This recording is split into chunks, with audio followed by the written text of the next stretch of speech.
Organ donor po ako in case po na mamatay ako. Lahat po ng pwedeng organ ko sa katawan ko na pwede pa, parang feeling ko yung kidney ko hindi nagagana. Nagudol na naman ako. Pichel lang dapat bibilin ko eh. Alam kong hindi ako pagod kasi my work here is nothing compared sa mga work ng mga nurses sa Pinas. Namiss ko kayo, Teen Rhea. Nakita ko yung bata na nagtitingin ng chocolate, napakuha din ako. Hey everyone! Welcome back to another vlog! And today guys, ay pupunta po ako ngayon sa Denison para mag-endorse ng driver's license ko. Kung nakita niyo po yung previous vlog, yun yung prepare kong mga papers para sa endorsement tsaka car registration ko. Oh my God! Kinakabahan ko.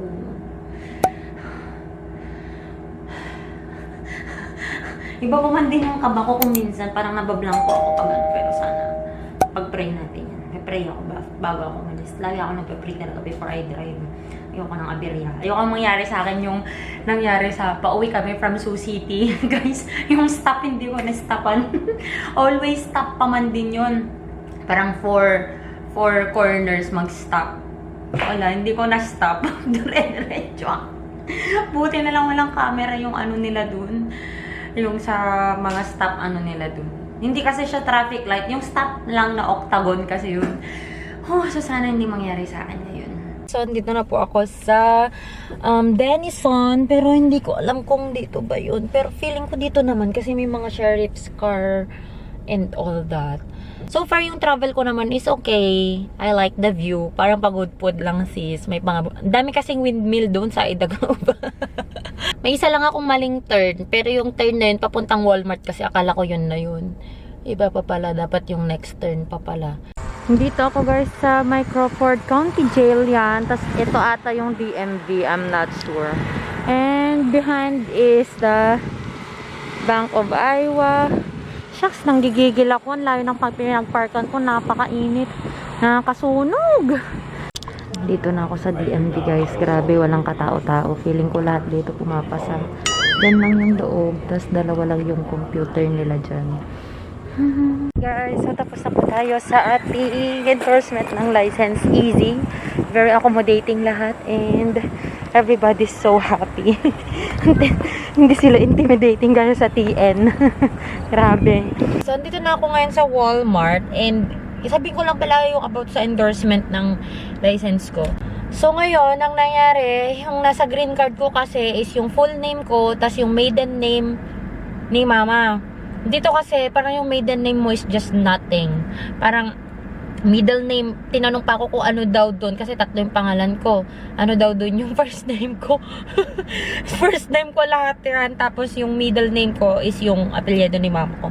Tapos yung nilagay nila ngayon, medyo magulo actually. Kaya iniisip ko, paano kaya to kapag sa Pinas? But anyway, may license naman ako na nasa Pinas if ever. Ayusin na lang. So, ang nakalagay ngayon is yung apelyido ni Mac, tas yung pangalan ko na tatlo, tapos ang middle name ko, yung middle name pa rin ni mama. Malas mo, father.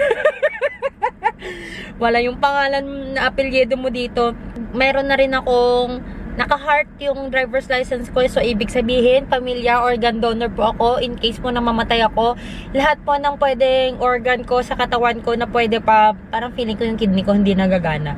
Feeling ko yung heart ko di rin gagana. So, lahat po ng pwede sa katawan ko ay idodonate po ninyo. Huwag po kayong mimilin po dyan. Tatahiin naman sis. Di nyo naman makikita na wala akong mga organ. So, ayun, organ donor. Tinanong ako, are you an organ donor? Yes, please. Sabi ko talaga. Dito kasi, pag namatay ang pasyente, protocol talaga na tumawag sa organ donor, parang government something siya na i-check kung organ donor ba.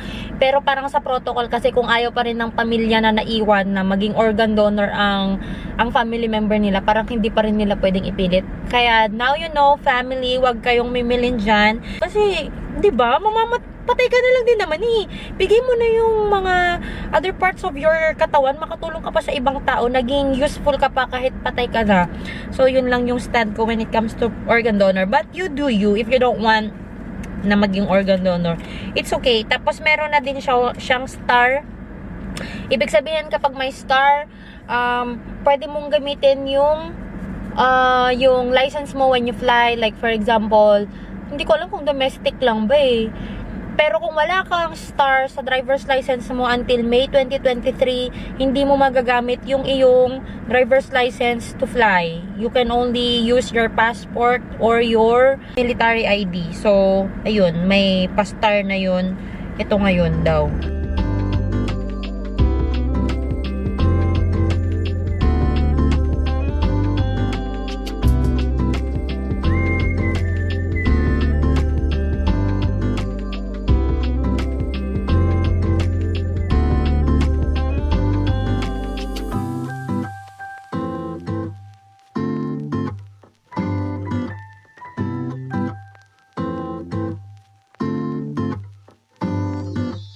Everyone, so nandito na po ako sa bahay, guys. Ay, napakainit. And share ko lang sa inyo yung mga Nabudol na naman ako. Pichel lang dapat bibilhin ko eh. Ayan, so, eto naman, wow. Irarasonan ko po ang pagkabudod ko. Most of the things here are essential. Parang hindi ko na kasi nakakita yung sarili ko. parang hindi na kasi ako lalabas ng ganun kalayo ulit. Eh, ang Walmart, 30 minutes away from my place. That's the closest Walmart from here. So, kanina, okay naman yung drive actually. Sobrang chill ng drive. Pero ayoko lang na, gusto ko pag day off ko yung nandito na lang ako sa bahay. So, nag-stock ako ng madaming pagkain. Tsaka bumili ako ng mga bagay-bagay na, alam mo yun, medyo magpapasaya naman sa loob ng bahay. So, yeah, start tayo sa Walmart. So, nagpunta akong Walmart tsaka Dollar Tree. Ito, sa Walmart, guys, bumili na ako ng toilet paper na 18 or 12 pieces. Ayan. So, para pang matagalan na. Ang linis. This is the foamer na bathroom bleach. Sana matanggal niya kasi nung okay na eh. Malinis naman yung banyo. Kaso nung ewan ko ba, naggumana na naman yung pagkausi ko sa mga ganitong bagay. Banyo talaga, guys. Ano ko talaga yan? Forte. Yung gusto ko talaga yung banyo malinis. So, medyo gumanon-ganon ako. Ayan, may nakita ko na kailangan matanggal. So, bumili ako ng ganito. Para, feeling ko kasi mas effective yan. Sa kitchen naman, guys, diba nung isang araw ba yun? Kahapon. Naglinis ako ng electric burner ko. Eh, nakita ko to. Ayan. So, ito na lang. Lalagay ko para hindi gaano. Na-realize ko kasi, guys, sobrang hirap siyang kuskusin pag matagal na. Yung kunyari, nag-overflow yung parang munggo. Tapos, nag-dry. Ganun. Mahirap na siyang linisin. So, mas maganda na may ganito para at least konti lang yung kukuskusin ko if ever. 150 pieces na siya. Yung parang toothpick, tapos may floss na rin siya. Cashew nuts na seasoned with sea salt. Ayan. So, pwede ko siyang magamit sa pagbe-bake or snack, ganyan, kapag babaunin ko sa hospital. Kasi magna-night shift na kasi ako, guys. So, to keep us awake, ayan, madaming kailangang kakainin. Sa mga nabili kong food, you might say na, napaka-unhealthy or whatsoever, but I don't care. Nandiyan na kasi sa ref ko yung mga beef, chicken, and mga gulay ko kasi madali lang yan dito. Tapos kanina, guys, nakita ko yung beef ravioli, Boyardee, ayan. Favorite ko kasi ito nung bata ko. So, bumili ako nito isa. Alam ko dalawa yun eh. At kumuha pa ako ng lasagna. Yan, dalawa din. Mura lang kasi ito, parang 98 cents. Eh, mahilig ako sa pasta. Tapos, alam ko na kasi yung lasa niyan, kaya bumili ako. Tapos, bumili din ako ng spaghetti and meatballs na dalawa din. Alam mo nitong time na magkakasunod-sunod yung duty ko, like for example, 3 days na sunod-sunod. Alam mo yung time na uuwi na ako ng gabi na hindi naman ako pagod sa work. Alam ko hindi ako pagod kasi my work here is nothing compared sa mga work ng mga nurses sa Pinas. Like, super duper easy. Ako lang talaga yung nagpapahirap ng sarili ko sa kakahanap ng gagawin ko sa hospital. Pero alam mo yun, parang pagod ako pag uwi ko dito. Tinatamad na ako magluto. Gusto ko matulog na lang, iniisip ko na, kailangan matulog na ako kasi maaga pa ako bukas. 5 AM kasi ako gumigising, guys, or 4 something. Eh, alam ko talagang mahirap akong matulog. So, yun, hinahabol ko ba yung antok ko if ever. So, ayan, bumili ako ng mga easy to prepare. Yung quick oats, ayan, yung quick lang siya, yung 1 minute. Great value na naman. Ewan ko magkano to.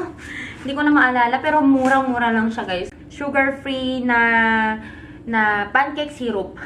Bumili ako, guys, ng Pyrex kasi nga, pag nagbabaon ako ng lunch, though parang too late na kasi po night shift na yung duty ko. But anyway, whenever I pack for my lunch, mina-microwave kasi sa hospital. So, gusto ko sana na, alam mo yun, salamin. So, pwede naman to sa freezer, pwede siya sa oven and microwave. Tapos, bumili ulit ako, guys, ng Ragu. Ito na naman yung tomato and garlic and onion. Though, meron pa naman ako dyan natitira na kalahati from my Bake Mac.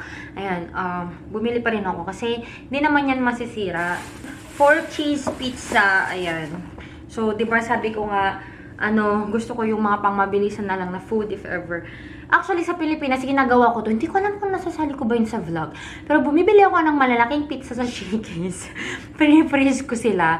Tapos kapag yung tinatamad na akong magluto, yung dinner ko, parang yung pizza na lang, pinapainit ko lang siya. So, yun. Gawain ko pa rin hanggang dito. Large eggs.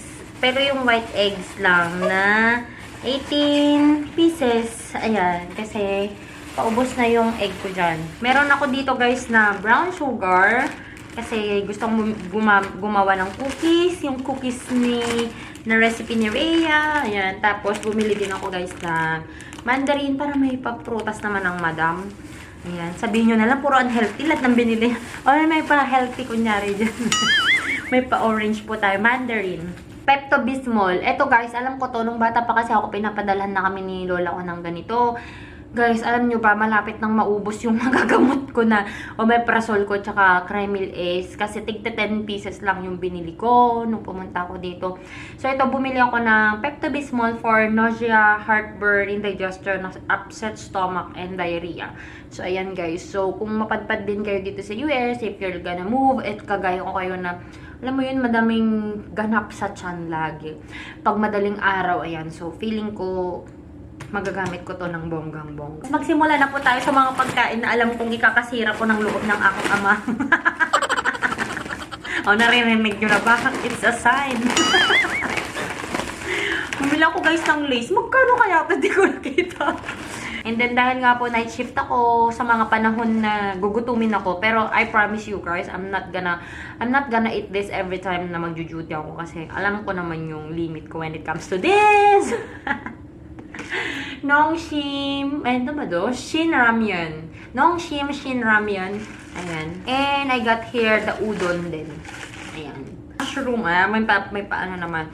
Bumili ako ng mushroom, guys. Mura lang pala to, parang $1 lang. So, mas okay na to kaysa dun sa naka-can. Kaso nga lang to, sana hindi siya masira agad. Magsisearch ako kung paano siya i-preserve ba, or baka i-blanch ko na lang din, i-freeze ko na lang din. Uncured beef franks, ayan. Beef, uncured din, ayan. Ito, oatmeal cream pies, mga, sana may ano to, individually packed, ano to. Tingnan nga natin. Okay naman, parang ano. Babaunin ko to sa hospital para kapag break time ko ng night shift, may manguya ako. Ganito siya.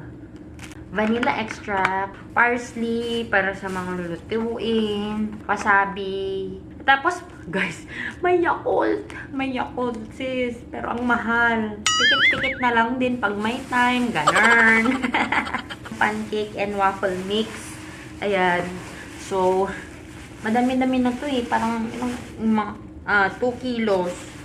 I-miss ko kayo, Tin, Rhea. Triple chocolate muffin. Tapos, diba sabi ko, hindi ako masyadong bumibili kumakain ng may cinnamon. Pero ito, guys, nakita ko, parang napaka-bite size lang kasi ng size niya. So, bumili ako. Doon na po tayo ngayon sa mga hindi gaanong essential po na galing Walmart. Kasi ito siya, guys, lagayan siya, pump siya para sa tubig.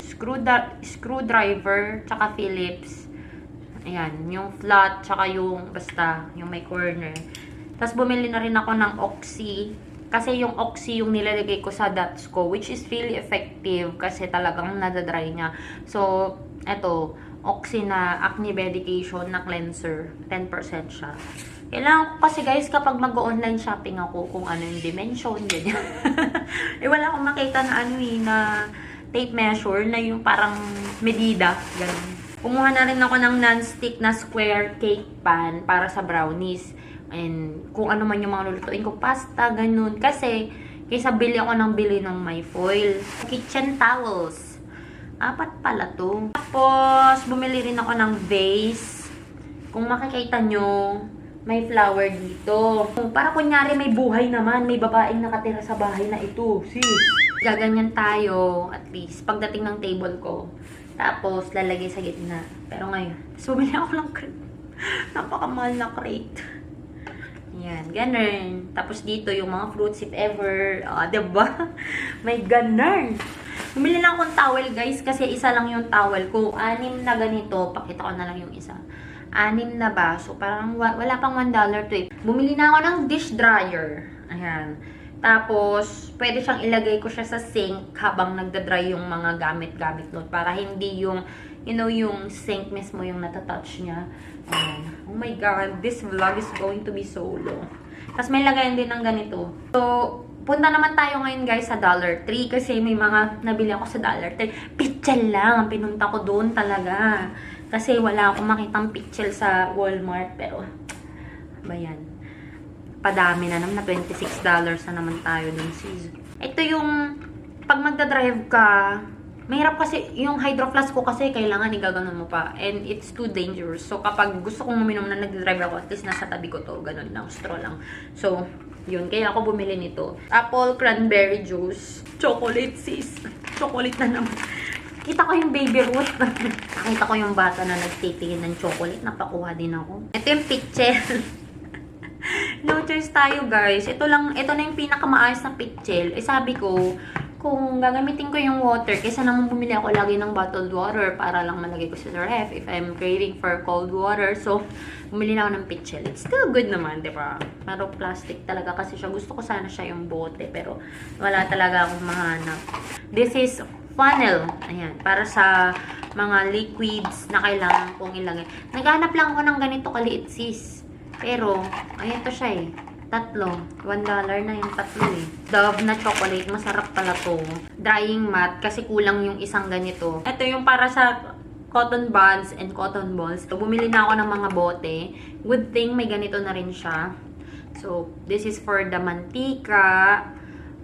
Mantika, vinegar, and soy sauce. Hey guys! So before you go, mag-shoutout lang po muna tayo as promised sa mga nag-comment po sa aking vlog na preparation and experience on my first day of hospital work dito sa USA.